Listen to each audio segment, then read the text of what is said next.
Целта на експеримента е да изучи ефективността на нашите клетки, когато ги облъчваме с различни LED лампи.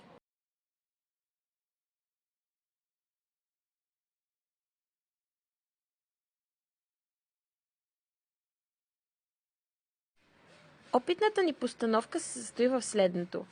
Първо всички щори са пуснати, за да може да се ограничи достъпът на естествена светлина до клетката. След това, за още по-максимално ограничение на тази светлина, самата клетка е покрита с алуминиево фолио, което не пропуска естествената светлина. И под самото фолио в малка дупка сме вкарали източника на светлина, а именно нашата LED лампа. След това клетката е свързана към мултицет, който отчита как се променя напрежението с течение на времето.